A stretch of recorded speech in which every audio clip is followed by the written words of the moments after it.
Good evening. I call this Park and Rec meeting to order at 4:30 p.m. Please join me in the Pledge of Allegiance.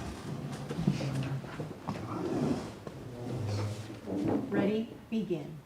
I pledge allegiance to the flag of the United States of America and to the republic for which it stands, one nation, under God, indivisible, with liberty and justice for all. Right. Roll call. Both directors are present. Are there any changes to the agenda? No changes to the agenda. Okay. Motion to approve? Motion to approve. All right, I second. So agenda approved. Moving on to public comment. We have a member of the public in person. Mr. Roberts, would you like to step up and make your comment?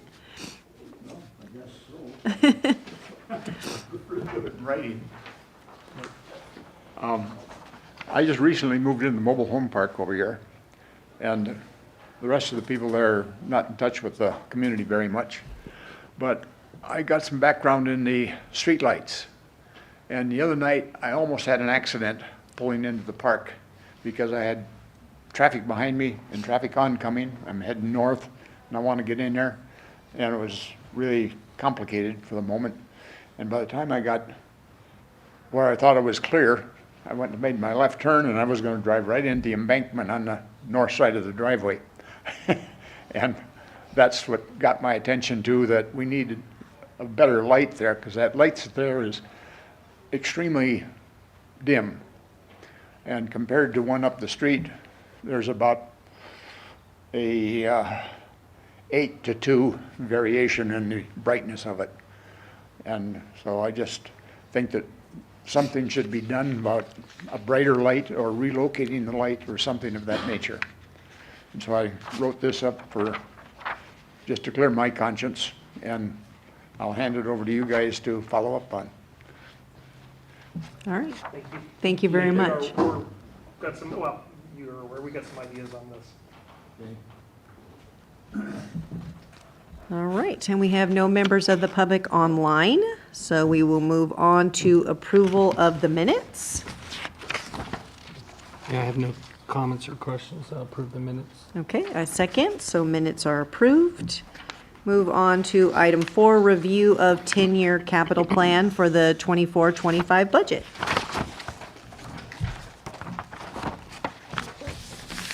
Just real quickly before Steve starts. Yeah.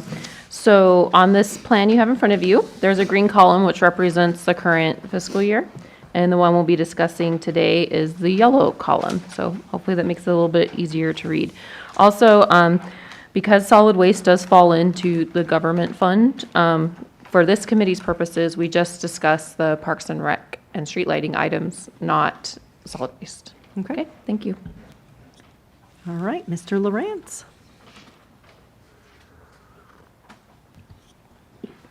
Thank you, Rebecca.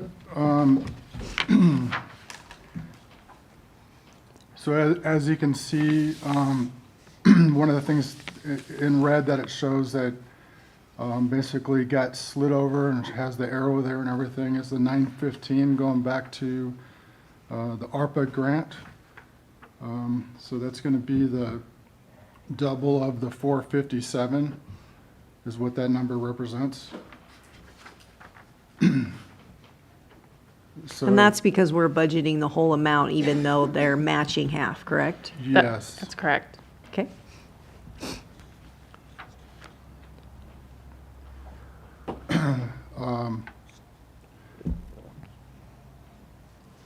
The 4 million's in there for portion of the Civic Center. Actually, the 4 million that's listed in item 1, that's a contingent amount that we'd like to keep as a placeholder for parks. That has to do with the That's right. I'm sorry. 14-acre park expansion.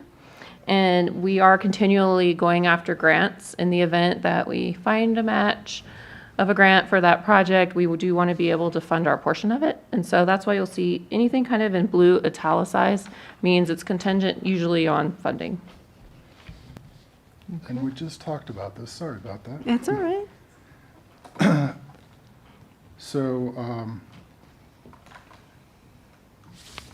It's the 2.8 that I'm referring to, I believe, then Kim, right? Yes. The portion of, for the Civic Center from Parks. Moving on down, line 4. Kim can explain that one better than I can, the ballot measure. Yeah, right now, we have 100,000 in here, and this is a carryover from last year. And actually, we're gonna recommend that we cancel that and put it down to 15,000, rather than doing a full ballot measure, because we don't feel that the time is appropriate, and we don't have any new data. We would like to just do a poll to kind of see if our outreach has made any significant change in people's perception of the project. And then we can discuss in the future potentially doing a ballot measure to fund portions of the park expansion. Were you here when we did the original poll that she's talking about? No, but I remember seeing it on. Okay. Yeah. Yeah, we had about just over 50% of property owners that would pay something on their taxes in order to help fund the park. Obviously, we need a higher percentage than that in order to pass a special tax.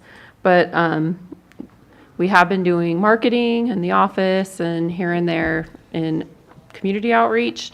We would like to see, if the community has a desire for this project, and if so, then we could, in the future, budget for a ballot measure. Do you think that 15,000 will, do you think that 15,000 will be enough to do the marketing for this upcoming fiscal Yeah, year? I reached out, well, we don't want to do marketing, this really is just for the poll. I Yeah. reached out to the consultant, and that's it. Because marketing really doesn't fall in our capital plan. Yeah. That falls into our program budget, which you'll see in the budget document later. But just because this is a pretty big expense, it's over $10,000, and it is related to a potential project, we put it in this plan. Okay, thank you. What kind of timeline are you looking at to do that, you think? After the presidential election, because people are going to be very polled out as we go through this current election cycle. Good call. And so that way we kind of cut through the noise, and it's just our poll that's out in the field. So probably more spring Okay. of the next budget year. Yeah, and then maybe by then they'll see Or, some, I'm sorry, fall of the next budget year. Okay. So it would be not this November, following November. right. And then maybe they'll see some activity, finally with the parks and the, what we're going to be doing, and that'll get them excited too. Excellent point, because we should, based off the ARPA timeline, which we'll get into later, we should have something actually built by the time that pole would go in the field. Excellent. Good, thank you.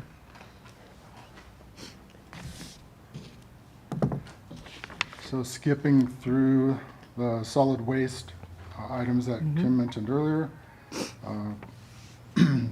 down to line 7 and a truck for parks. I'm going to, as you can see, it looks like the solid waste got pushed from last year to this year, and I'm pushing my vehicle from this year to next year.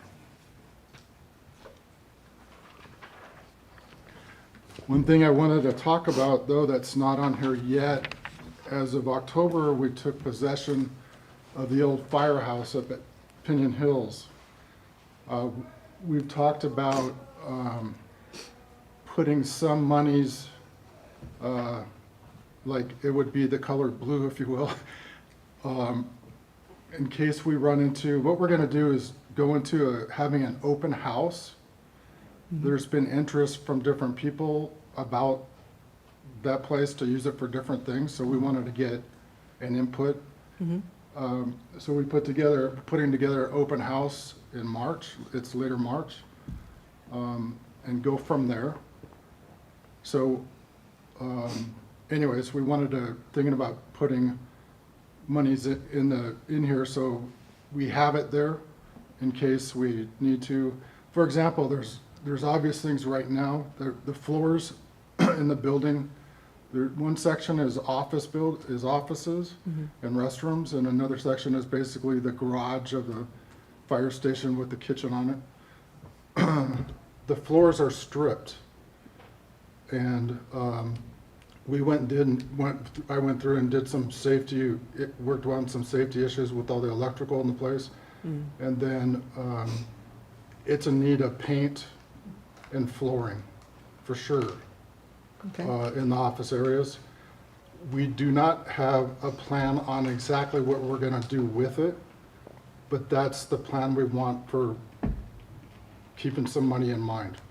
If you were to have a dollar amount in mind of what you think it would take to, without a particular plan in place on what it would be, to get it into good functioning building, clean carpeting, painted, appliances and things like that, is there a number that you could recommend to the board to consider as we're going through this process? This would be the time to start plugging in those numbers. Right, and based on some calculations, like I said, just on painting and the floors throughout the office buildings, we're not sure on the garage yet, like I mentioned, but just the office area with the work that needs to be done right now, we're looking towards $25,000. So probably $100,000 would not be far off by the time you start getting into some of the. The garage is huge, and it also has a kitchen that was made probably as cheaply as it could ever be made, and which the appliances are not there anymore. But what was left was trashed. And so whether that becomes a kitchen again or not with the plans, but it is there now.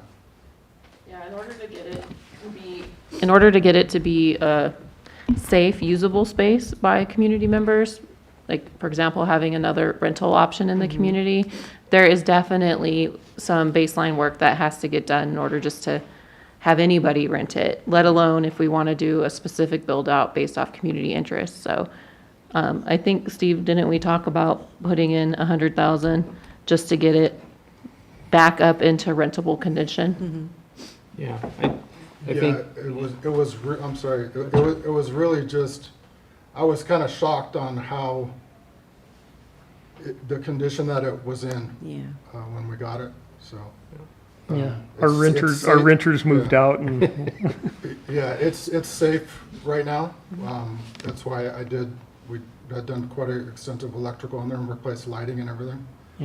so if you'd like to go up and take a look at it and kind of walk through there and take a look, it's kind of an odd layout, with it being the fire station. It's the one at the community center on Mountain Road.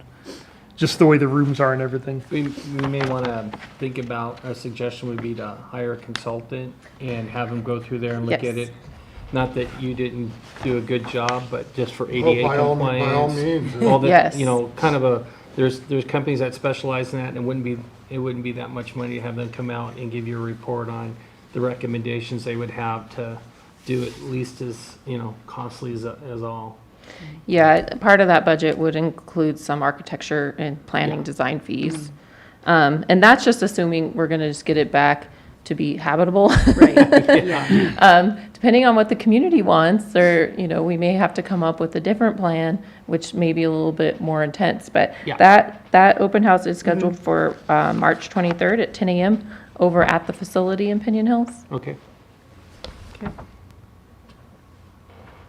Yeah, I mean, I hate seeing buildings sit and not being used. So putting some money into it and having another, facility available for the community, especially out that way, is I think definitely worth putting into the plan. Yeah, I agree. The building is basically just sat there. They've painted the exterior, put a roof on, but the interior is just needs to be completely redone. So if the board could consider putting in like $100,000 kind of a place marker, knowing that it could be a little bit less or it could be more depending on the build out, at least you have something in there to plan for with the budget. Yeah, just so you know, that was part of the topic, is to have consultant Okay. check this place out, yeah. I mean, I agree. To put it in there? Yeah. Yeah. I agree. Kim, where's that gonna go? I would recommend making it a separate item, so maybe it'll become item number, it'll switch places. Solid waste will be 7, so it's at the bottom. And Okay. it can be 6, so it'll just be probably Piñon Hills Community Center Rehab, and then in parentheses, Old Fire Station. Okay, Perfect. perfect, thank you.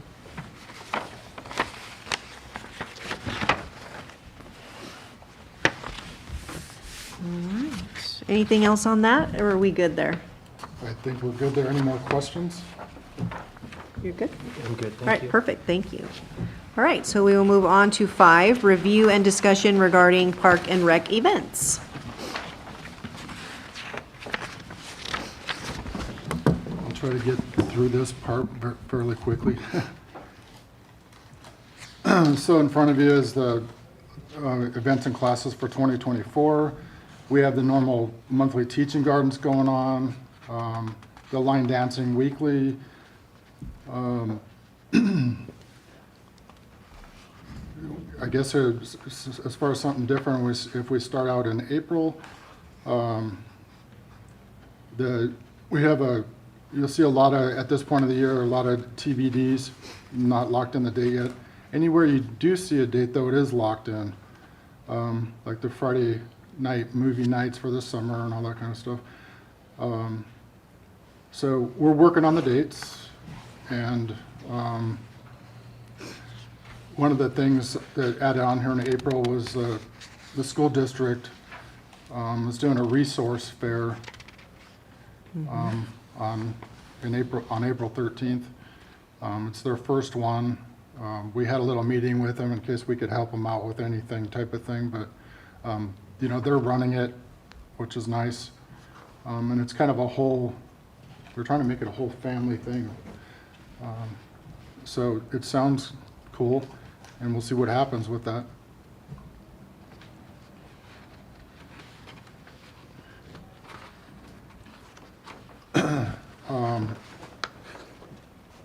We're going to go into most of our normal summertime fun, if you will, with the painting classes, the archery. The dates are locked in. The movies in the park are the dates of the Friday nights, and that's starting the Friday right after school gets out, as we did it in the past. And then, as you can see, there's a baking class thrown in here and there. Getting through July, you'll see the July 4th falls on Thursday, so we won't be having a class that day. And the archery will not be having a class that day either. And then the movies in the park, that might be a tough one to have it the day right after 4th of July. But anyways, we could still talk about that. But so anyways, all the normal summer stuff is in place, and we're always trying to plug in at least a new thing, like we did the self-defense class and that sort of thing. And then when you get into November, December, as you know, we plug in a couple cooking classes and a couple extra painting classes, and they're super popular. They're filled up all the time. And then in December, the old tree lighting ceremony. So I thought it went pretty well this last time. We know the little things that we need to improve on, and we'll talk about that as we get closer. Any questions about any of this? No? Okay. Thank you. All right, so we will move on to 6, update regarding Phelan Park expansion. Anything to add? I did include the ARPA portion of the Phelan Park expansion, the timeline that we have now. So good news, third quarter 2025, there should be a pickleball court out there and a new community garden and some fitness equipment throughout the park. One of the issues that we're having, and now that we're getting into more detailed design, is the ADA has changed since the county built this park. And so they're doing site surveys right now to figure out a new logical ADA compliant connection to the new portions of the park. That will also be able to be utilized when the 14-acre portion is built out. That leads me to, we're probably gonna have to request a change order from the board in order to do this. This wasn't anticipated in the initial scope of work with Wallace Group. And so they have submitted that, so that'll probably come to the board in February 14th board meeting, just to get that approved, since it is, you know, it's going to be about $12,000 to $15,000 additional surveying and all of that site schematics that we weren't anticipating for this. And then they should have a cost to me once that's done on what these additional improvements are going to cost, that are probably outside of what we initially budgeted for the entire project.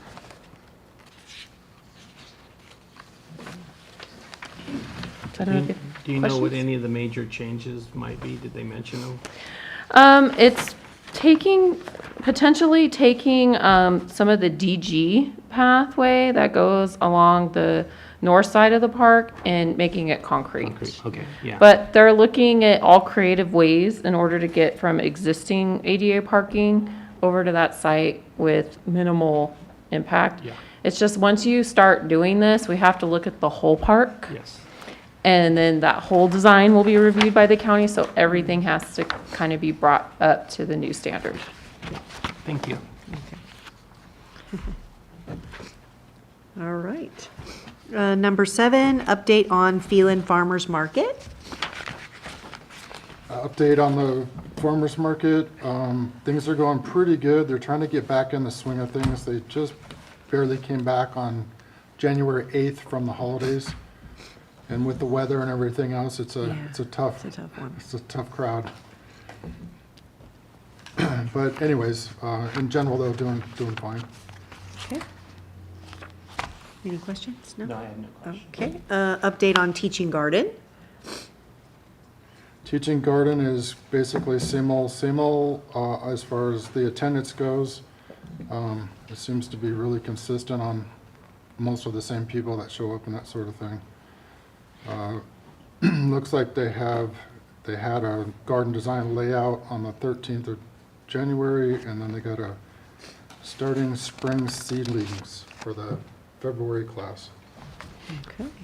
And there's also a flyer in the bunch here that has them all on there. Perfect. Thank you. All right. Number 9, staff report. Nothing more to add. Okay. Did you have any questions on that last part? No. All right. Number 10, committee comments. Anything additional? No, I have no additional. All right. Review of action items. Were there any prior meeting? There were none. And I don't think there were any current. No, we'll just be updating the CIP as discussed for when it goes to the budget workshop. Perfect. All right. And set agenda for next meeting, which is February 13th. Is that correct? That's correct. All right. We can remove item 4. Yep, we can remove item 4. That is, unless you do want to see the document with the changes on it.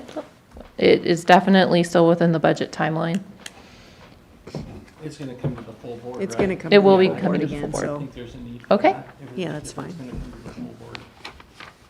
Perfect. Anything else you would like to add to that agenda No. for February? Okay. All right. If there is nothing else, then we will adjourn at 4:54 PM. Thank you. Thank you.